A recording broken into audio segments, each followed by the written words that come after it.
Hi there. Welcome once again to another exciting edition of Neil the Deal on Talkin Fight, available on talkinfight.com, numerous other platforms that are streaming great content such as ours. I hear you've got a great boxer profile lined up for us tonight. Neil, is that right? Am I told correctly?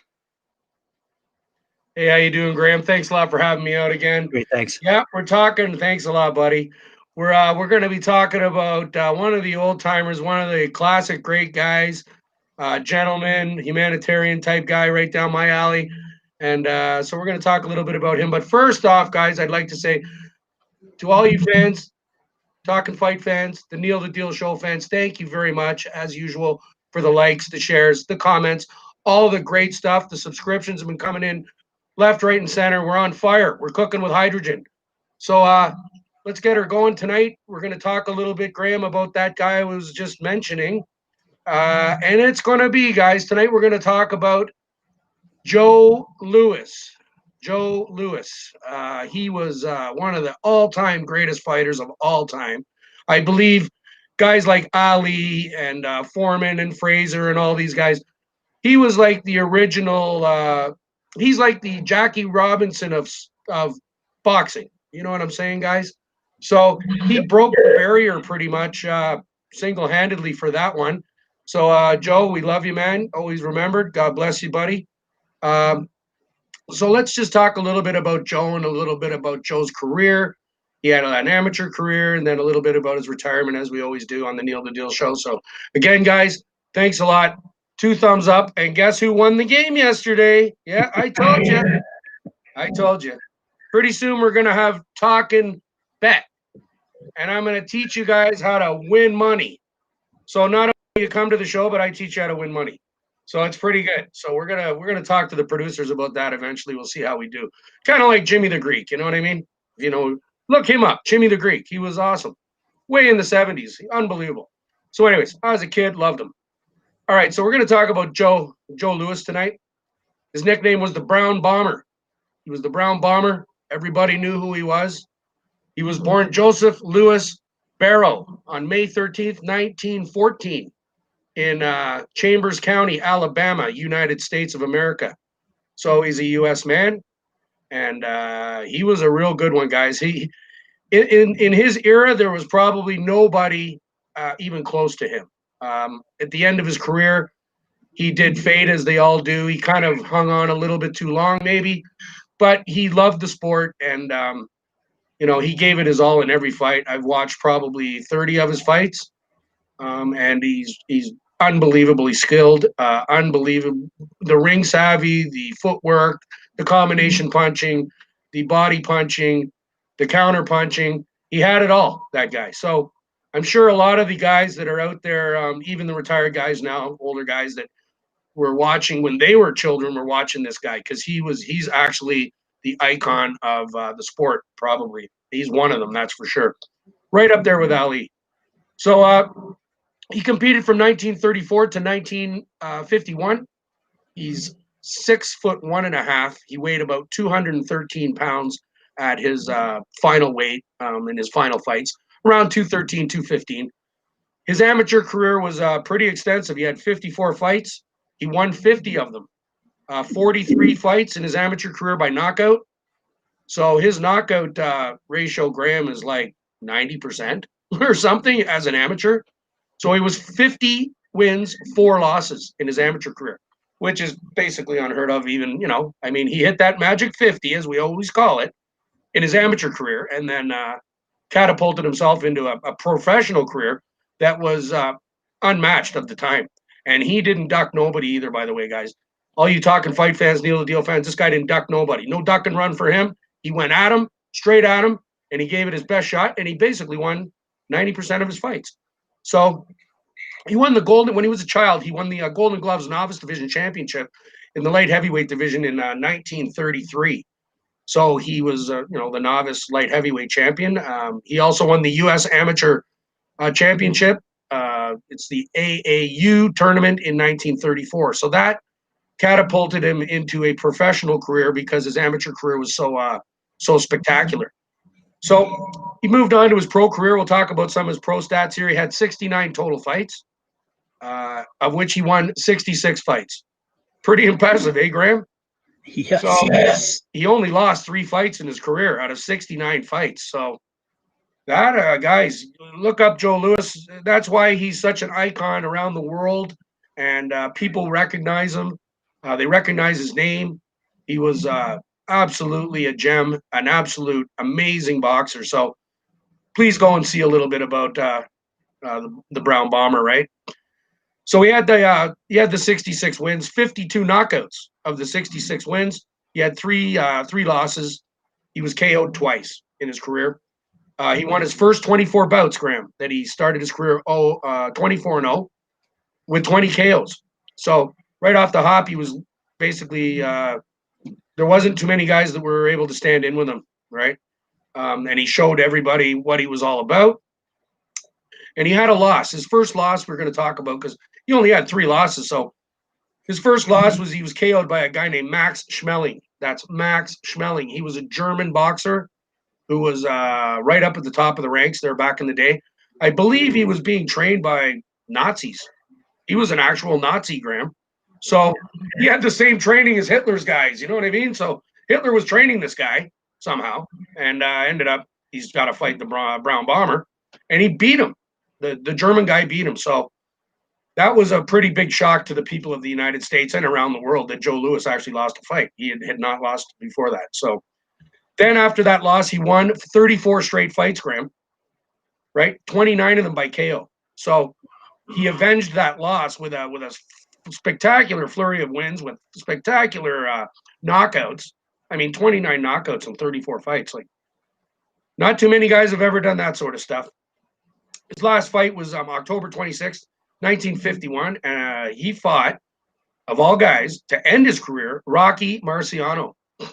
So he lost to Marciano because we know Marciano was 49-0. And so after the Marciano loss, he, I guess he figured that was enough, right? He retired from the ring. And in that fight, if you guys watch that fight, guys, Neil the Deal fans, Talkin' Fight fans, Joe Louis versus Rocky Marciano, Joe Louis took a beating of his lifetime. Like, it was a bad situation. He was TKO'd in the 8th round, but it was 8 rounds of being completely beaten to a pulp. It was almost like Larry Holmes beating up Muhammad Ali. It's sort of on that level, you know what I mean? Where it wasn't fair. People didn't want to see it really, and I don't even think that Marciano wanted to do it, because I know that Marciano had mentioned in his autobiography how much he respected Joe Louis and did a lot of stuff in his career based around what Joe Louis taught him. With it, even being a professional, I think it's being a professional in public appearances. He helped Marciano out, and Marciano felt bad about laying that severe beating on a guy that he, respects and adores. Basically, I heard that he adored him. So, oh well, that's the fight game, right? Everybody's got to eat. You got to make a living. So that's the way it goes.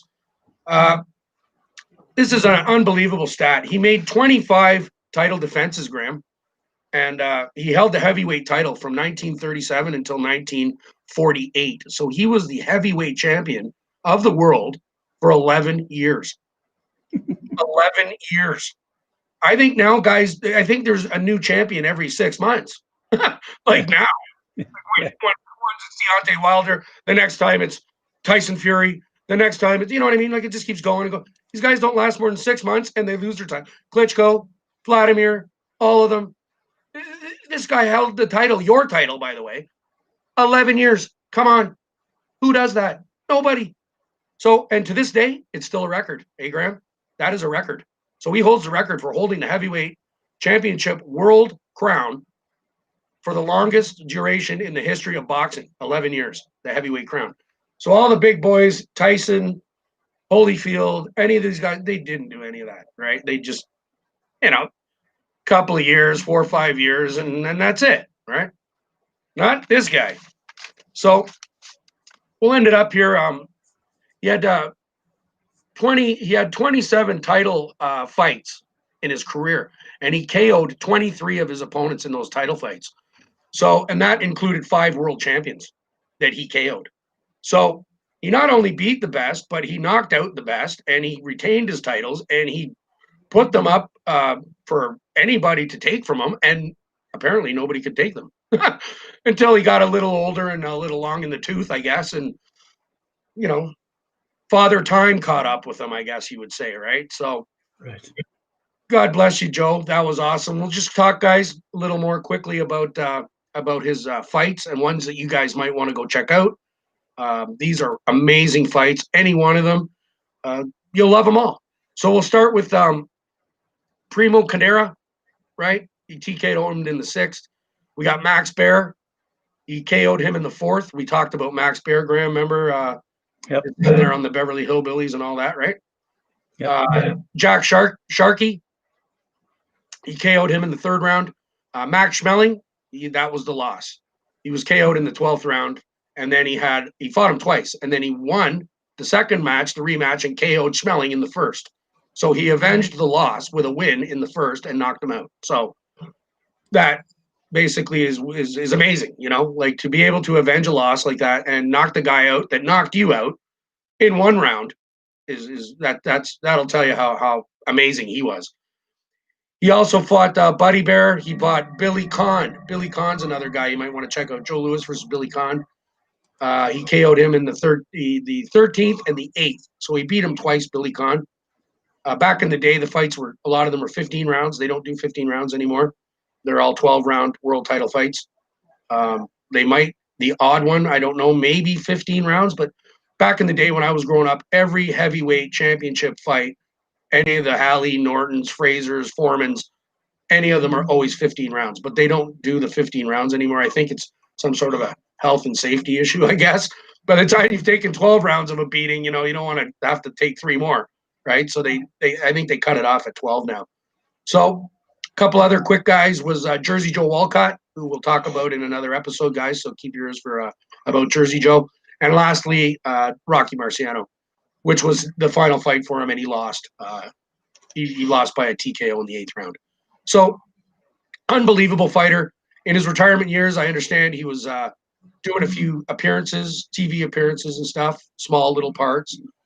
He also helped out in the boxing community immensely. He would go to a lot of fights. I can remember Graham watching world title fights with Tyson and Holyfield and these guys, and he was always in the crowd. And they would always say, they'd always announce his name over the loudspeaker and let all the people and all his fans know that he was actually there at the fight. I remember seeing him. He was very elderly at that point, and he basically would come in with 2 canes. He had a wheelchair, and it was Joe Louis, right? So, hell of a fighter, unbelievable guy. He wrote a book. There was some movies made about him. They've had commemorative coins. The U.S. Mint has made Joe Louis commemorative coins. So he goes down in the history, guys, as one of the very, very best, probably one of the innovators of what we now call boxing. Obviously, he wasn't bare knuckle, but he was pretty close to it. He was, like I say, born in like 1914 or 15, you know what I mean? Like way back. So he learned, he probably as a child, Graham, I would think he'd be watching these bare knuckle guys like Jack Johnson and this as a child, I guess. You know what I mean? Because they didn't have gloves and stuff back in 1910. It was just put on your Lululemons and start swinging punches. You know what I mean? Get on your Lululemons. We'll see you in the ring. Bieber, I hear you like Lululemons. Come on, Bieber. I'm coming for you. I love you. I won't hurt you. I promise. I just want you to come out and show the world that Neil the Deal is a better boxer than you. That's it. So we'll address that when you decide to be a man. How's that? When you grow up, call me, Bieber. All right, Justy, JB, I love you, buddy. All right, so Graham, that's our Joe Louis for the night. I just want to thank the fans, all the people out there. I got a couple of shout outs tonight, Graham. Some people that I was talking to on the weekend, and I had a great time with them. I wanted to say hi to Amanda. Amanda, if you're watching, how you doing? It's me. Yeah. I wanted to say hi to Alicia, obviously, my friend Alicia, my best friend. I wanted to say hi to my buddies over at the railroad. I'm getting a bunch of calls from the railroad boys, my old friends. we're the Railroad Boys. We're the last of the Cowboys. We are. So those guys are calling and making fun of me, but that's what we do. So I just wanted to say, you know what I mean? Try working on the railroad. That's an experience in itself, guys. Try that. It's crazy. It's cowboy style. So, anyways, thanks a lot for watching. I really appreciate all the likes, the shares, the comments, and obviously the subscriptions. Please keep them coming, and hopefully we'll see you tomorrow night. Graham, I understand. Is there a possibility of us having a live guest on Wednesday, or has that been sort Yep, of that's confirmed. Sid Vanderpool will be joining us. right on? There you go, guys. It's coming from the boss's mouth. Mr. Sid Vanderpool will be on the Neil the Deal show on Wednesday. So please watch and learn from one of the world's best, a Canadian guy, one of my favorite guys, Sid Vanderpool. We talked about him about a couple of weeks ago, I guess now, Graham. And what a heck of a guy. So I'm really looking forward to it, Sid. Can't wait to meet you, buddy. You're in my heart. You're an absolute gem. I love you. We'll see you on Wednesday. Sid's coming. Thanks a lot for coming out, everybody. God bless you. We'll see you soon. Hopefully tomorrow. Yeah, thanks very much, Neil. Appreciate that. Quick question. Is the Joe Louis Arena named after him in Detroit? Yes, it is. Absolutely. Yeah. What's the connection then between Joe Louis and Detroit? Well, I Yeah. think there was Do we have to Google something. that? I don't know. I honestly don't know. It's something I will look up. I will find out what. But yes, it was definitely named after him. Maybe he was a personal friend of Mike Ilitch, the owner of the Detroit Red Wings, who owns Little Caesars and all the other companies that Mike owned. Rest in peace, Mike. Thanks for all the great hockey teams, buddy. And maybe it was just Mike Ilitch liked him. As simple as that. He just thought he was a great person and thought it'd be a great way to pay homage to the guy and name the stadium after him. I mean, makes sense, I guess. Yeah, I mean, he's Maybe Mr. Ilitch just liked him. Yeah, I was gonna say, not many people have arenas named after them, eh? No, not really. No, we don't have the what do we got? Scotia Center. We should just rename it the Bobby Bond Center. How about that? Best Toronto Maple Leaf ever. Or maybe even the Daryl Sittler Center or the Dave Keon Center. Not the Scotiabank Center. That's for girls. Like, really? It's got to be named after somebody cool, you know, like a good hockey player for Toronto, right? How about the Wendell Clark Center? There you go. That's what I'd call it. Toughest, biggest heart, best player, love him the most. Wendell, if you're watching, dude, I love you, Wendell. You are the bomb, bro. So, anyways, Graham, yeah, we'll let us try to figure out that question. I'll do a little research about this Joe Louis Arena thing. That's cool. Yeah. All right, we'll see you tomorrow night then, Neil. Fantastic, Graham. Thanks a lot for having me out. And again, guys, likes, shares, comments, subscriptions, they are flying in like hotcakes. It's unbelievable. I'm completely blown away. And I want to thank everybody from the bottom of my heart. Thank you so much, guys. Have yourselves a great day. Hope you had a great weekend. I certainly did. And let's just keep rolling, and we'll talk to you tomorrow. How's that? I hope you're here. We will. God bless you. Thanks a lot. Thank you, Neil. Good night.